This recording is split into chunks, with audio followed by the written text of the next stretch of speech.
জীবনে কোনোদিন আল্লাহ রাসূল সাল্লাল্লাহু আলাইহি ওয়াসাল্লাম নিজের স্ত্রীকে মারেন নাই। আজকে উন্নত বিশ্বেও বউকে মারা, বউকে কিলানো, এটা একটা ফ্যাশনে পরিণত হয়েছে।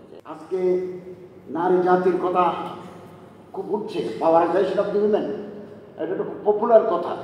নারী জাতির ক্ষমতায়ন রাসূল করিম সাল্লাল্লাহু আলাইহি ওয়াসাল্লাম ১,০০০ বছর আগে ঘোষণা করে দিয়েছেন, কোনো মানুষ যদি মানে আলা তালাতা বানাতি আও আখওয়াতি আও বিদ্যাইনি আও উখতাইনি আও আম্মাতাইনি আও খালাতাইনি, কেউ যদি দুটা মেয়ে, দুটা বোন, অথবা তিনটা বোন, অথবা দুটা খালা, অথবা দুটা ফুফু লালন করলো, আত্মা হুন্না বিদ্যা শিক্ষা দিল, জব্বাজা হুন্না বিয়ে দিল, হাসানা ইলাইহিন্না সারা জীবন তাদের সাথে ভালো ব্যবহার করলো, হযরত বলেন ফলাহুল জান্নাহ, বেহেশত তার জন্য অবধারিত।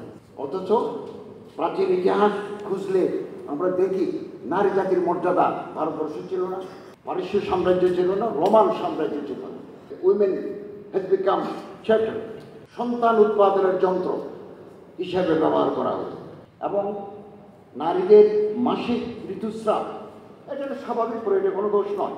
আমরা আগের সমাজে আমরা দেখেছি নারী যখন ঋতুবতী হয়, যখন মেন্স চালু হয়ে যায়, তখন স্বামীর বিছানায় না রেখে তাকে আলাদা করে, যে ঘরের জানালা ছোট, বাতাসের স্বাভাবিক চলাচল বিঘ্নিত হয়, এইরকম ঘরে আটকে রাখা হয়। ওই সুস্থ হয়ে গেলে আবার স্বামীর বিছানায় বা মূল ঘরে আসতে পারত। হযরত সাল্লাল্লাহু আলাইহি ওয়াসাল্লাম এই পুরনো নারী জাতির প্রতি অসম্মানজনক এই আচরণকে পাল্টে তিনি ঋতুবতী স্ত্রীদেরকে সাথে নিয়ে জীবনযাপন করেছেন, তাদের পবিত্র এগুলো না হওয়া পর্যন্ত। এরকম জীবনে কোনোদিন আল্লাহ রাসূল সাল্লাল্লাহু আলাইহি ওয়াসাল্লাম নিজের স্ত্রীকে মারেন নাই। আজকে উন্নত বিশ্বেও বউকে মারা, বউকে কিলানো, এটা একটা ফ্যাশনে পরিণত হয়েছে। শিক্ষিত, অশিক্ষিত, আধা শিক্ষিত সব জায়গায় আমরা এগুলো লক্ষ্য করেছি।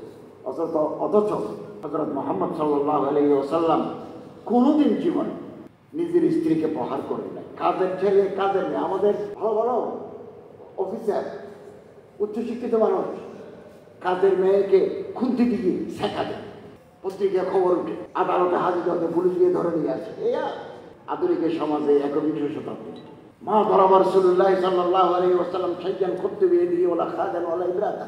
হযরত জীবনে কোনোদিন নিজের স্ত্রীকে, কাজের ছেলে, কাজের মেয়েকে কোনোদিন শারীরিকভাবে প্রহার করেননি। এক আদর্শ মানব।